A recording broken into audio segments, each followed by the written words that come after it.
Welcome back to another broadcast of Married for a Purpose.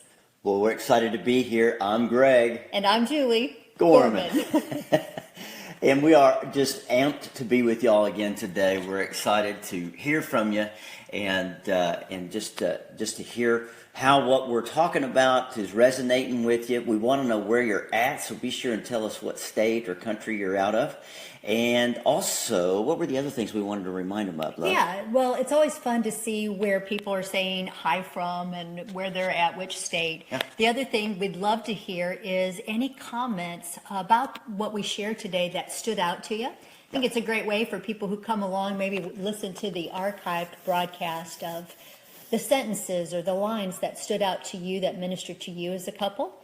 Another thing that would be fun is for you to share maybe thoughts of topics or that they'd like us to talk about. That you have. Yeah, that'd be awesome. So be sure and type in the comment section, and if there's something in particular that you're battling and that you're trying to work through, or even a victory that you've had that you'd like us to talk about or share on one of these broadcasts, make sure and let us know, and we'll be happy to address those, right? Absolutely. So why don't you tell them what we talked about this week and what we've been praying about and really what God laid on our heart to share with them today. Yeah. First of all, I love technology and being Most days she loves technology. I'm just here to tell you right now, there's days that I don't. when you don't like technology. Well, technology is probably always okay. There's just sometimes I don't understand technology and the end user, right? But that's not what we were going to talk about today. No. Not But technology. what I do love is that the reason why we're doing Facebook Lives is because we want to connect with you. We want to speak what God's putting on our heart on a weekly basis. And this week, as we prayed together, we really felt like God was saying, encourage him to not grow weary in doing good.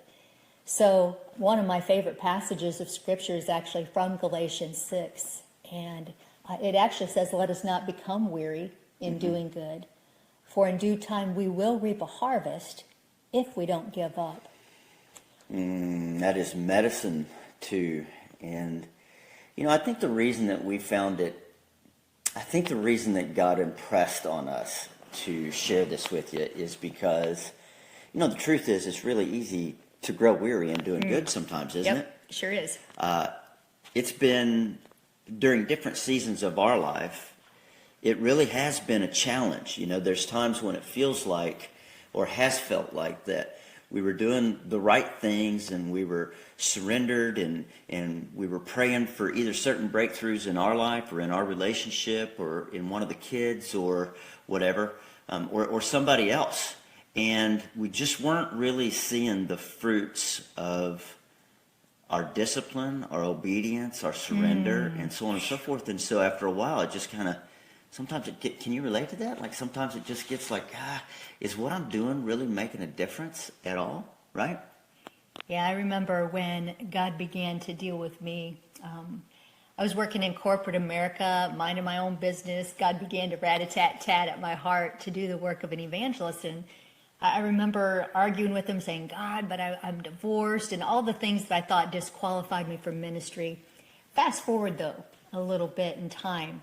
And what ended up happening is God called me to begin to write books, to begin to speak, to take care of the kids. And I was homeschooling. I was working with you at the office. I was writing books. And nobody was rat-a-tat-tatting at my door for opportunities. I remember that. To share. So, let me fill in some blanks there for you, can I? Because you're being very modest about this. But she was making well over 6 figures a year in corporate America working on one of my sales teams. And when God called her to pursue him as hard as she'd been pursuing other things, there was nobody that were extending invitations for Julie to speak at that time. There were no book contracts. There were no book contracts. There was just 3 little kids actually, 3 little kids at home, and 2 of them that were being homeschooled. And it was a very, there wasn't a lot of immediate gratification in that for her. She had gone from being a superstar in corporate America to this very quiet place of servanthood, where there wasn't a lot of recognition except for the love and affirmation of course, me and the kids.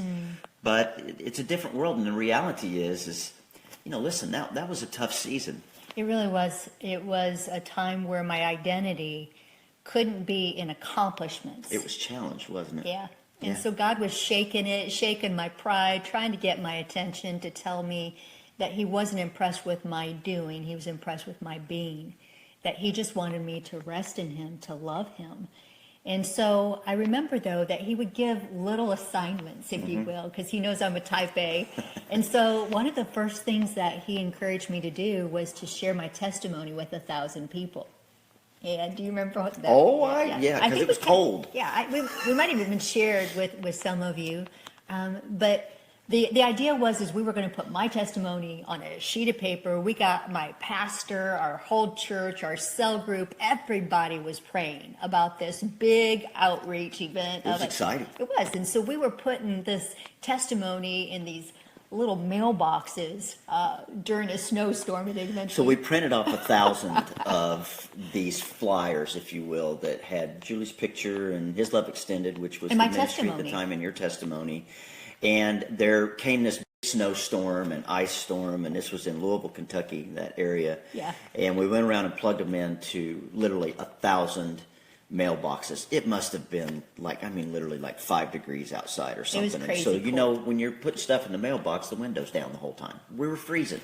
Anyway, we were fired up when we first started up.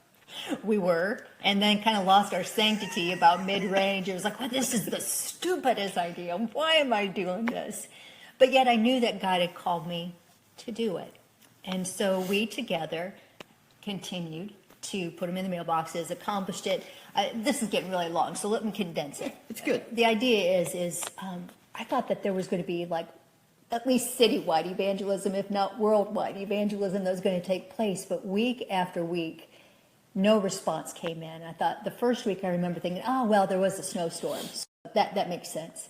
The next week, no phone calls, no mail, nobody showing up Crickets. at the church. And I thought, There wasn't even crickets because it was cold, and the crickets were, It was- hibernating or around somebody's fire someplace, I guess. But So I remember feeling really foolish. And I went to God in prayer and I said, God, I'm so sorry. Here I attributed your name to something that you never called me to. And I remember, as the Holy Spirit does with me, it was a one-liner fashion, the way that he speaks to me. I wish it was audible. It'd be a whole lot easier. But he impressed on me, he said, Julie, I never called you to be successful. I called you to be obedient.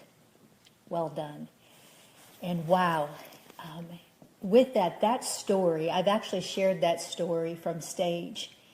And what I realized is that story, that outing of 1,000 mailboxes, was not only from my growth, but as I share that story, women resonate with it. Because God doesn't call us to be successful. He just calls us to be obedient and to release the outcome to him.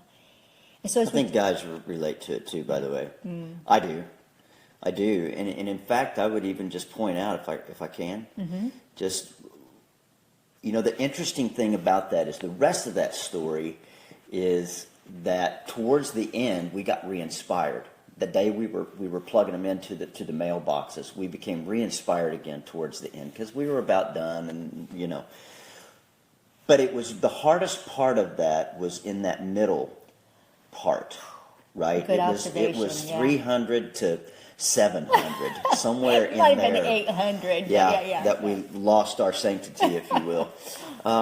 And I think that's true so often in life when we're on the journey, when we start out and God gives us something to do and he charges us, then it's easy to be excited. And once we get up the gumption or the unction to move and take that first step, then it's kind of exciting. But then somewhere about midway, we're not seeing a lot of light at the end of the tunnel. We're certainly not seeing any results for the most part at that point in many of our journeys, right?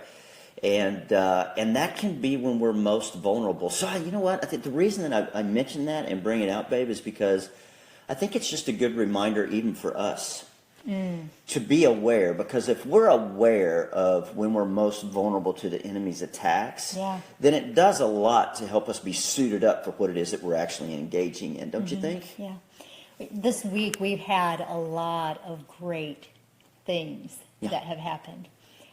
We just found out that we're going to have another book contract, so this will be book number 5. Yeah. And really excited about that. But I remember thinking back, and I guess that's why that story came, because that season, man, to get any kind of accolade, any kind of recognition would have been great. What I didn't realize is that there's a whole lot between sharing your testimony, right, and even where we're at today and where God's eventually going to take us. We're not where we know He's taking us. Right, absolutely. We're starting to see the evidence of the promise, but there's this time where you continue just to sow good seeds. You keep doing the right things. You keep building the right relationships, irregardless of what you think the perceived outcome should be. And for me, I see that not just in ministry, but in our relationship. Mm-hmm. The time when God called me to love you unconditionally, whether I ever got anything back or not, and the seasons when God was telling you to do the same for me, whether you ever. And today, what we could have given up out of weariness, and now is using just what God has done with it on this. Yeah, absolutely.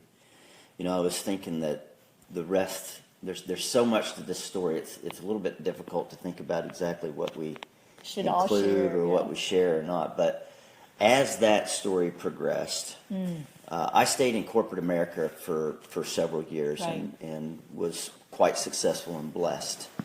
And then God began to tug at my heart in a new direction, and He shared with me that He wanted me to step out of what I was doing.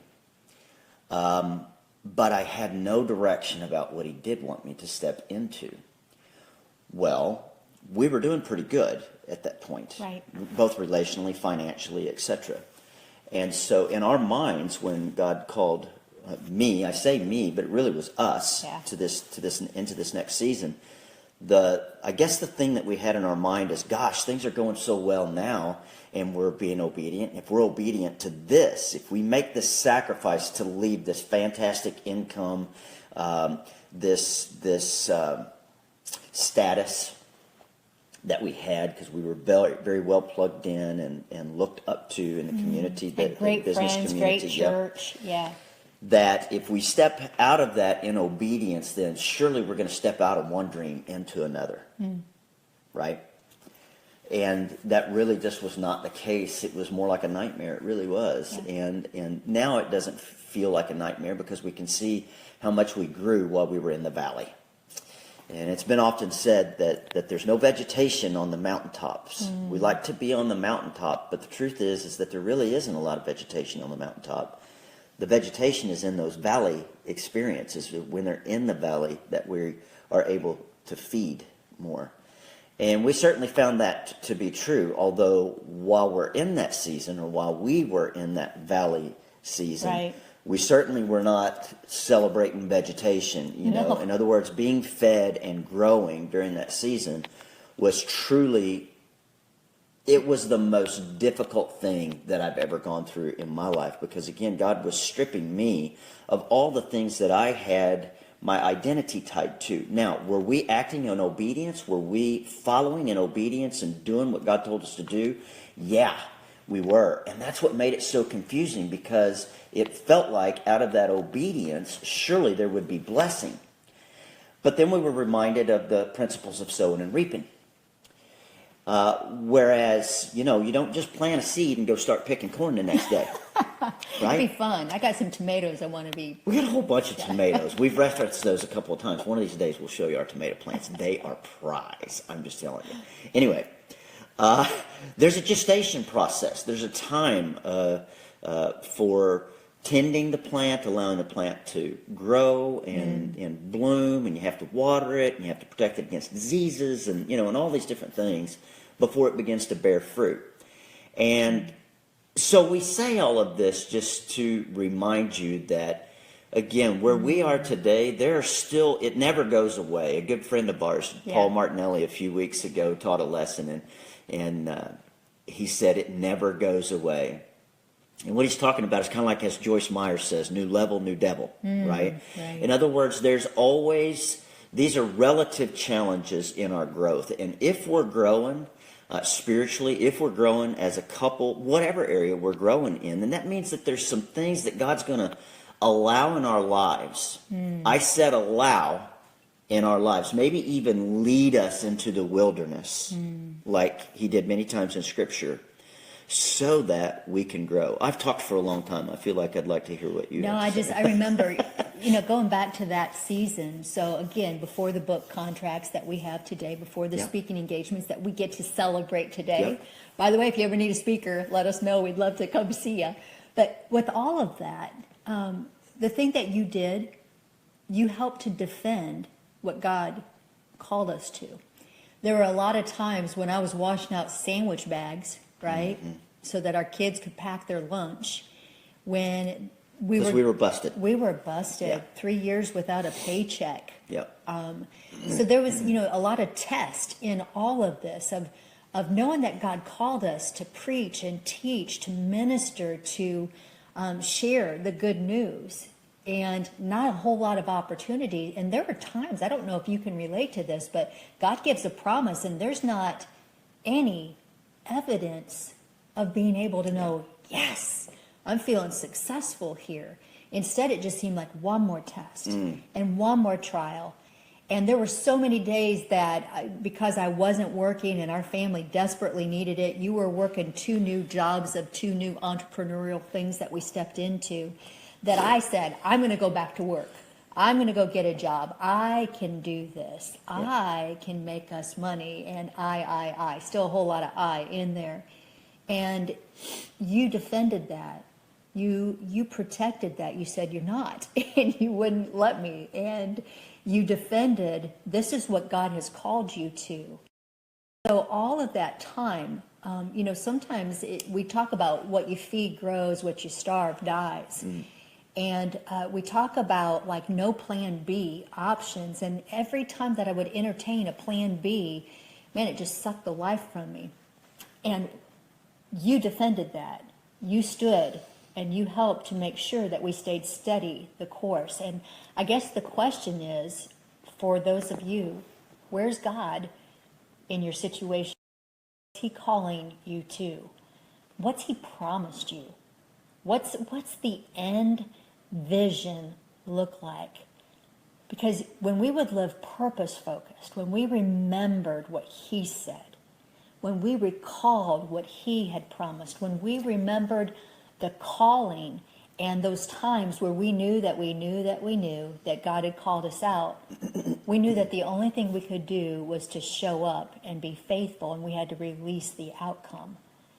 It was when we started to try to figure out what our part was as far as wanting the outcome a little bit quicker. Oh, yeah. That we got frustrated. Who among us can't relate to that one, right? Yeah. So I guess the question is in your parenting, what's God calling you? How's he calling you to parent? In your relationship, what's your part? How can you just put that next meal, or where have you lost maybe your sanctity in the process?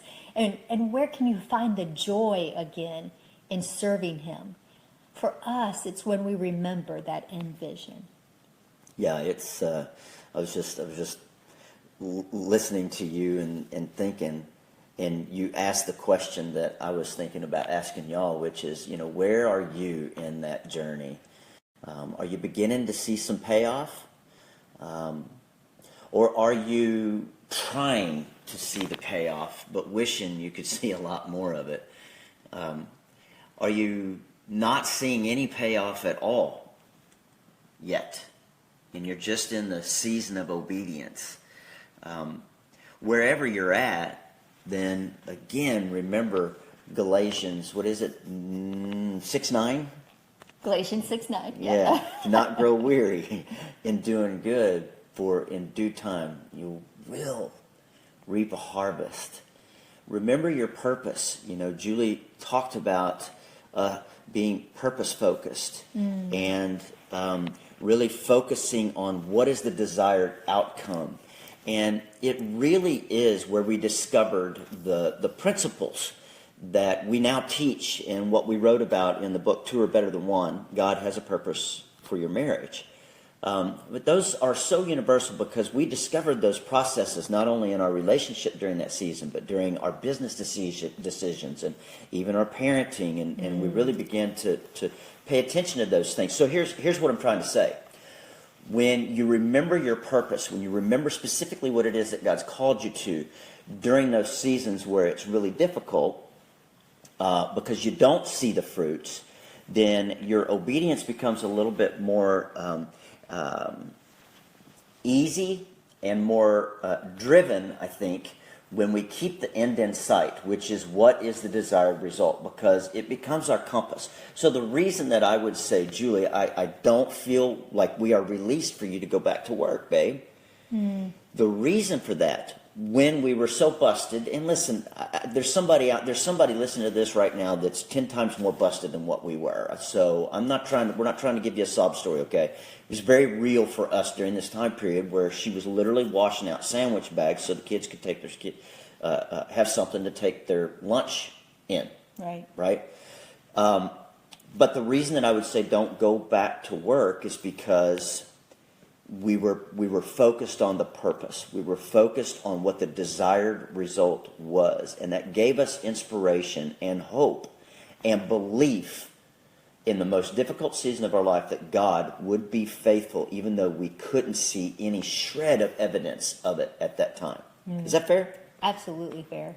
And we know that we're not alone in this story. We know, we hear stories. Yeah, because every time we share it, somebody's like, oh yeah, we're right here right now, and they get real transparent about where they're at, and it's like... So you might be in the middle with parenting. You might be in the middle with your business, just life in general, your relationship. I'm getting ready because our dog just saw the mailman, so if you hear him barking, you'll know what it is. That's why I snapped my fingers. That's just... He wasn't telling me to hush, he was telling for the record. We'll let you meet Casey one of these days. Yeah. But in biblical times, right, our Bible heroes, I think about Moses. It's, midstream, wander in the desert, right? Or as they were stepping out, trying to get in front of that Red Sea was in front of them. Pharaoh's army was behind them, right? There was a lot that came and tested Moses' faith. Yeah. And he had to lift the rod. There was a part, and I think that that's the other part too, is that God calls us to actively participate with him in this journey of faith. And the only time that we can demonstrate our faith is on this side of eternity. It's on this side. Someday we're going to get to see him face to face. We're going to get to see the evidence. Woo, can't wait. The evidence of our faith, right? But in those days of testing, I think it's important to remember that God never let Moses down, right? He showed up. He parted the Red Seas. Yep. Not before, not any time too late, but at just the right time to move across. He demonstrated his power. The same with Joshua and Jericho, right? They marched around. I think, again, so many times I just try to get in that, my Bible. What was it really like? What was it really like, Yeah. right? Marching around, the ridicule. Noah, Dude, no. right? 400, 500 years. I mean, yeah. Literally. He didn't have the lows that he could go down and get the electric saw and everything, right? He was building, and all the ridicule that came along with them. But Jericho's walls came down. The Red Sea was opened. The victory was established. The victory was established. Yep. And so I just want to encourage you. We want to encourage you. Don't grow weary in doing good. Because in due time, we will reap a harvest. Yeah. If we don't give up. Don't give up. Yeah. Stay the course. Stay the course. It's coming, your day, and God sees your faithfulness. If your relationship, if you're praying for your spouse and your relationship, you're not really seeing the results that you're hoping for, listen, resist the temptation to step in and become their Holy Spirit. Let the Holy Spirit be their Holy Spirit. In the meantime, you have faith and belief and continue to speak truth of the Scriptures over your life, okay, and over their lives, and surrender with trust to the one who really is in control and is the only one who can facilitate change in any one of us, and that is God himself. And stay the course. If it's your finances, again, we can relate to all of these. We were having serious, we had We've come through extreme relational issues, extreme financial issues, business issues. We've had plenty of challenges. We've got great kids, but we've had some challenges. Blended family, you know, and again, there's still challenges that we're facing today, and though we still hope to grow and become better and more like Christ with absolute faith, we have learned over the years, which is what inspires us to talk with y'all about it today, that if we are faithful and we stay the course and we believe, not just hope, that God is God and that he sees us and that he will come through and that he uses all things to the good of those who love him and are called according to his purpose. But when we believe on that and we stand on those things, then we just open ourselves up to, one, a lot of peace, a lot of joy, a lot of contentment, and it gives him room, I believe, to just really do things in our lives and fulfill those great big promises. So as we close today, Genesis 28:15 says that I will not leave you. So God promises, I will not leave you until I've fulfilled all that I've promised you. That's good. Remember his promises. Stay steady the course. In Ephesians 6, it says, when you've done all you know to do to stand, stand firm. And so we want to encourage you, stand firm in your parenting, stand firm in your relationship. Remember the promise, remember the vision. We'd love to stand with you in prayer. So if you have a prayer need, a prayer request, you can email us at gregandjulie@marriedforapurpose.com. Or type your comment here at Facebook Live, right, on the Married for a Purpose page. If this was inspiring to you, we'd love to hear how it inspired you. If you have comments, again, about maybe questions that you have as a couple or topics that you'd like to hear discussed, be sure to put those in the comment sections. We will read them. We will pay attention to them. Yeah, absolutely. Yeah, and we will stand with you in prayer. So if you email us, we'll be praying for you. Yeah, we are praying for you too. We do every morning when we come together, we take a few minutes and we pray for lots of folks, and you're on the list. Also, be sure to listen. You may have found this on our personal page, either one of our personal page or one of our other public pages. We'd like to ask you if you'd find us on Married for a Purpose specifically. And again, just check out the post there, and if it's something that's inspiring you, then like us, and then come back and visit us from time to time and let us know how we can help. We love you. We hope you have an awesome, awesome week this week. We're counting on the fact you will. Stay the course. Don't go weary and doing good. See you next time.